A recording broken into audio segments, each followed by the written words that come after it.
You're listening to Leadership Challenges, the podcast where global business leaders share their unique stories. But now, without further ado, our hosts, headhunter Anke Janssen and business leader Domenico Terverso.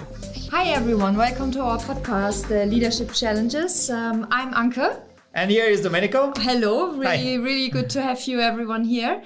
So last time we had a fascinating discussion with Francesca Gino about Rebel Talent. And now we have a fascinating guest again. And Domenico, I would like you to introduce her because you know each other from the past. So. Yes. We know each other from the past. We work a couple of years together, but most important, I managed to learn the story of Mirna Zerelki, which is here with us today. And first of all, it's a great pleasure to see you again and to do this little project with you. But also, she has an amazing story, and I'm sure that today she will blow everybody away because it's a really amazing story. So happy to have you here, Mirna. I'm flattered. It's lovely to be with you, especially following such a super podcast before. I listened to the episode with Francesca Gino. It was superb. Thank you for that. That's super. Look, we are obviously now, as Domenico said, I'm really keen to hear your story because we were talking about Rebel Talent. We had a little discussion. So I don't know the story yet, but I would really love to hear your personal story. I know you're also now in a role where you deal with Rebel Talent right now, but let's start with your personal story, please. I would really like to get to know you more. Okay. So to summarize, I am Syrian with a British citizenship, who lives in Switzerland and works in Italy. Okay. So that's a little bit summarizing logistically my situation at the moment. Nearly the United Nations in one person, if that makes sense. Right? Yeah. So I grew up in Syria and I studied there, and I started working before I went to university. And I spent more than 20 years of my career with one company, where I learned how to do things in the HR function particularly. But I was, in terms of an organizational culture, this is where I got educated in my first company, where I worked in different parts of the world. So I moved out of Syria to the UK with them, and I stayed for a long time. So I learned most there. Then at a certain point, I decided to rebel. I was doing very well in that company, and I wanted to see whether I could survive or do better somewhere else. And I left, which was a big decision for me. I left and I moved to another company, which was a completely different culture, a few bumps on the road. And I created something I was proud of. I started to create my own thing. Then I moved to work with Domenico, again, moving country, moving jobs, moving companies. Again, a very different type of company, where I enjoyed as well, meeting a lot of very interesting people. Then I stopped working. I decided to leave the corporate world. I had some personal situations. Both my parents passed away, and I needed to deal with all the issues that were resulting from that. So I moved to Syria to deal with the administrative situation. And I ended up staying there for 9 or 10 months, working with an NGO to set it up, providing education to women and to children during the crisis in the Syrian war, which re-energized me completely. I discovered that I was tired, stressed. I had a bit of a burnout. It's not normal to talk about these things usually, but I needed a shock to start again. And I had that shock. Working with the NGO re-energized me to train new leaders, particularly women, help them get on with their life. And I felt like I started new. I went back to Europe And I started working as a consultant, doing some headhunting, but also working on the future of work and some consultancy projects with different companies. And then where I am now, I got the call. I figured out I missed the corporate world. I actually enjoy being part of a corporate culture because my passion in life is to put the mirror to that culture and to make sure I play a role in improving or making it better or moving it from good to fantastic. And I felt the challenge with this new company warranted me taking the challenge. And I think this is the best decision I made in my life. So I'm very happy where I am. My expectations changed throughout my career. I learned also, experience teaches you quite a lot of things, but I learned the most important thing is that I have a purpose, and that I am loyal to the purpose that I have. And that's where I am now.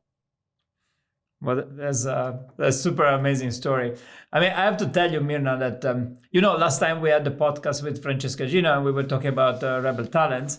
And then Anke and I, we were discussing afterwards and we were saying, really, I think the next episode, we need to invite a Rebel Talent. And I think it took like 20 milliseconds. I say, I know one.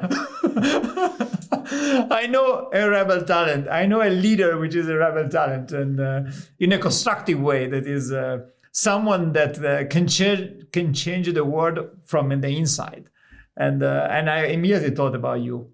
Now, I have my reasons, like in my heart, really to think really why do I feel that you are a Rebel Talent, or why it was instantaneously thinking of you as a Rebel Talent.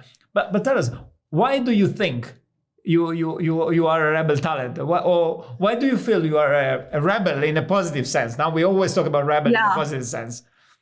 Yes, of course it is a positive sense, but it does not start in a positive sense. Normally you hit a few walls, right? Because you are questioning things, and a lot of people around you have been doing those things for years. And sometimes, that is not comfortable. And it took me a while to learn that. I feel most happiness when I am able to improve something, or when I am able to make a difference in somebody's growth or a business process. That's my happy place. It took me a while to figure out that this is what I really enjoyed, but it's a drive from within. I put a name to it after I read Francesca Gino's research, and I am really flattered that you thought about me that way, but it is not something that I called myself. On a personal side, when you start things like that, 9 times out of 10, it ends up in a frustration, or you're upsetting somebody, or you're doing things in a culture that doesn't quite accept it and you need to adapt. But I learned quite a lot. And I learned that there are certain cultures that are more receptive to it than others. That's not good or bad. It's just a matching situation. So maybe I'm most effective where this is accepted. Mm-hmm. I have a follow-up question, something you shared when we started the conversation. Because when I got the feeling you obviously stayed long in one company, then you needed to rebel for the reasons you just explained. But the biggest impact was, I think, through that work with the NGO, right? That's from an emotional point of view. I think it was also the time in my life or the timeline in which that happened. Yes. I was doing corporate like a hamster in a wheel, always achieving better and better and wanting more and more. Like any eager career follower, I was in that boat. And as a job, I advise people and coach people on what to do and what to think about. And I figured out that I didn't do it for myself. Mm. So I had an experience where I crashed. So I was in a burnout for 3 or 4 months, complete burnout. So all my personal world collapsed, my professional world collapsed, and I needed that shock. That is when I moved back and stumbled upon the NGO work. It helped me regain my confidence. It helped me regain my energy, but it helped me find the purpose and focus on what matters. My objective is no longer to climb the career ladder. My objective is to make a difference, which is a completely different way of thinking about it. Now, the process in which I do that is exactly the same thing, where I feel myself in most situations as the mirror, really, to others, to organizations, with a constructive way of this is potentially how it could be better, right? So always proposing something, not just criticizing and pointing somebody's faults. It also works with the good things. So if you highlight somebody, this is very, very good, or I really enjoyed a certain phrase that somebody said, or a certain behavior or action.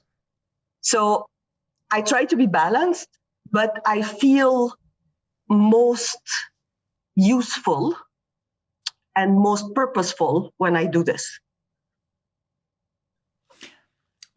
Mira, I have a question, because now something's coming to my mind is, what would you say about the fact that so you face an intense personal crisis and professional crisis, and you went to work in an NGO and to support others, but you went home. You went back to Syria.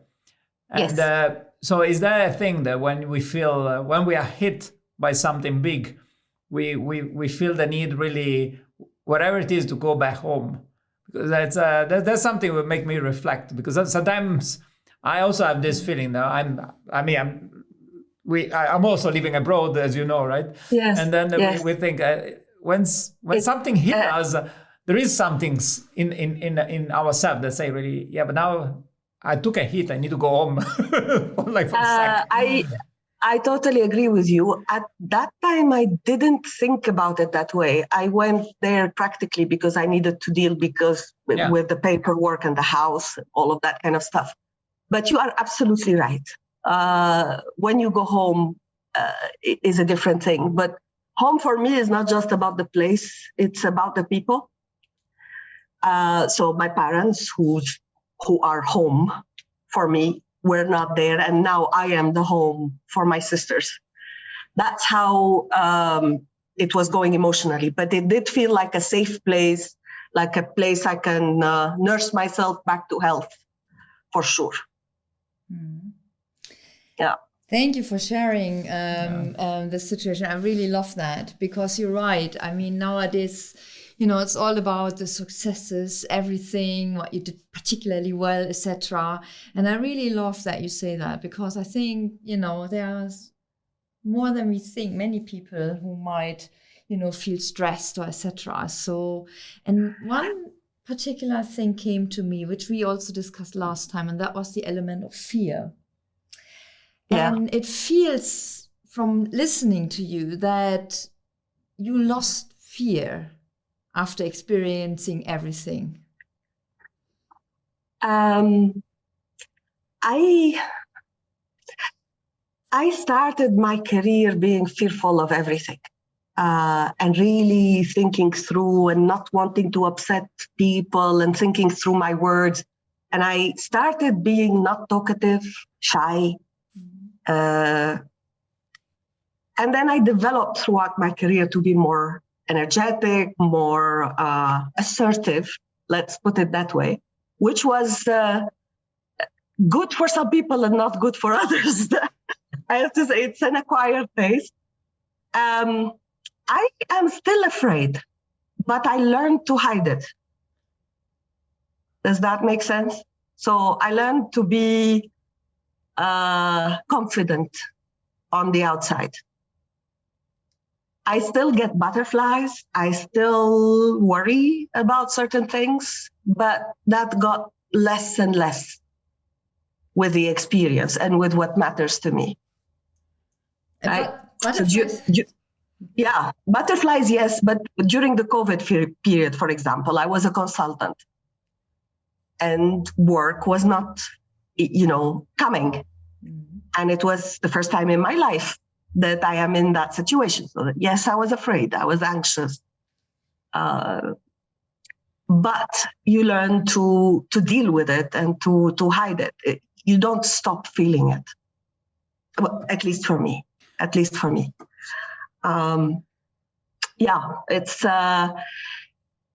I talk about my feelings a little bit more than other people around me. So I recognize that, but I think it's important to call it out for me. Yeah, sure. You also live in Switzerland, so talking about feelings is unusual. It's very unusual. I love this. This is fantastic because it's so human. And as you say, I think there's so many people, and then myself, look, I have butterflies each and every time before we go into the studio, Domenico, right? And we have this discussion. And I can see now what you mean with that you deal in a different way with your fear and how you present yourself. Yes. Yeah, I think it's interesting because yes. I think the fear part, I don't think that dealing with fear is being without fear, but I think the fear is a natural feeling. It's more like how you deal with it. I think being without fear is pretty scary. Actually, it's pretty dangerous. I mean, the fear is protecting us, right? So it's more like can you be operational? Can be effective even when you feel the fear? So you understand that something can go wrong. That's for me is the maturity also. Huh? And it's about what you also said, Mirna, is about calling out, about speaking up. Yeah, speaking up. Yeah. Yeah, that's the biggest part, biggest thing, I think. If you got over that obstacle, over that hurdle, that means a lot, I think. By own experience. That I learned, and I am not afraid of speaking out anymore. Yeah, because I learned that I need to say what I think. Now I may be allowed to or not allowed to, but I need to say what I think. Mirna, I have a question for you that I think is also the question that many of our listeners may have. Mirna, you work in large multinational. You have an amazing experience also. I mean, you start working in a big group from Syria. You went to London. You went around the world and so on. How do you challenge the status quo in a large corporation? So this is, I think, this is the question that we all want to make to you. Yeah, I think it's about asking the question, not providing the answer. That's the summary of what's in my head.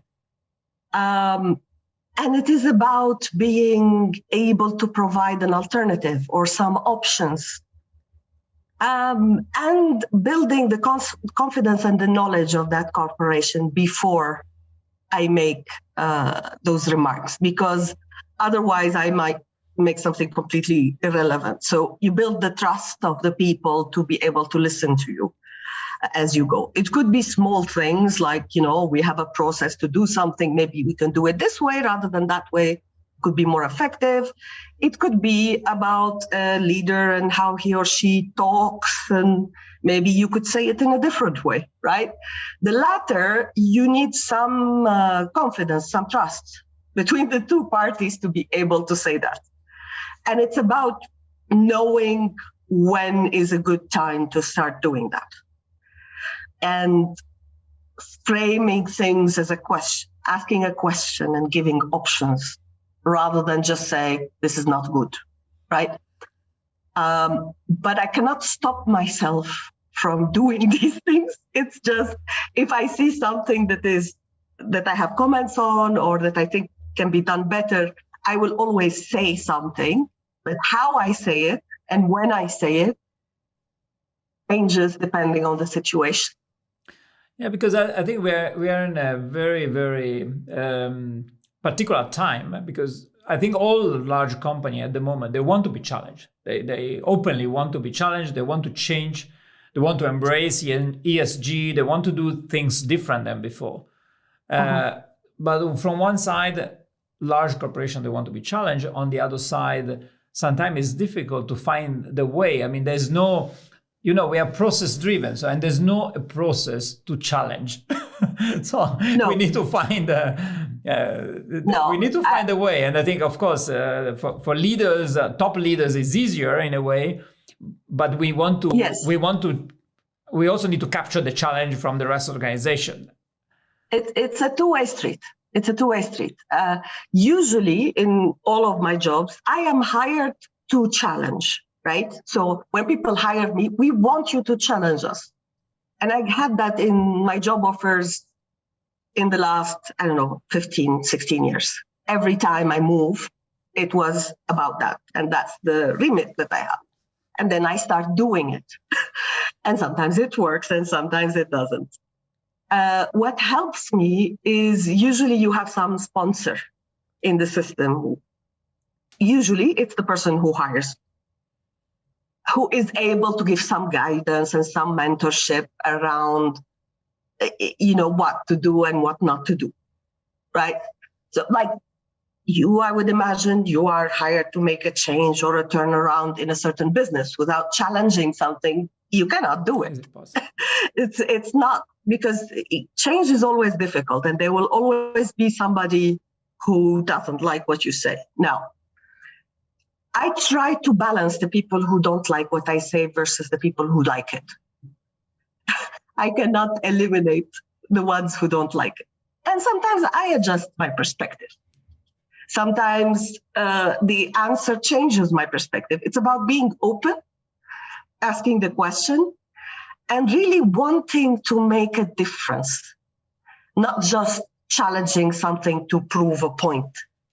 It's about taking it forward. And it takes a while to do that. In organizations where trust and respect are there, particularly trust, and particularly for newcomers, or curiosity at least, it works because you're able to dive into that.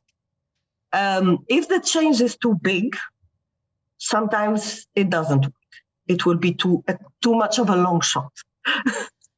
So baby step is the answer, right? Yes, but also chemistry, finding the right leadership to sponsor that, or finding the right moment. Timing is important. Very good. Very good. I think this is a good advice for our listeners. Yeah, absolutely. And I was also thinking about the reception of you, because you said, I like the visual of a mirror, that you say you mirror basically the culture and give input. And I can imagine the input in the past, you must have experienced different receptions of what you said. Oh, yes. Yes, as you just said. and so the advice you just gave about the sponsor and obviously adjusting the way you present things. And also I found it very useful what you said, being open. And it's not about the ego, it's not about you, it's about the topic. And that's a two-way street. I really loved that advice. That was great. Thank you for that. Very good, Mirna. I mean, it's really, it was really a pleasure to have you here with us. It's really great. And I think we will keep following you. So please keep following us and see what we come up. We will. I will. We'll treasure the learning. Thank you very much. I really enjoyed this session. And thanks for sharing your story. I loved it. Thank you so much. Thank you so much, Mirna. Thank you. Bye. Bye. Take care. Bye. This was another episode of Leadership Challenges. Also, for more content bites and highlight clips, make sure to follow us on Instagram. See you next time.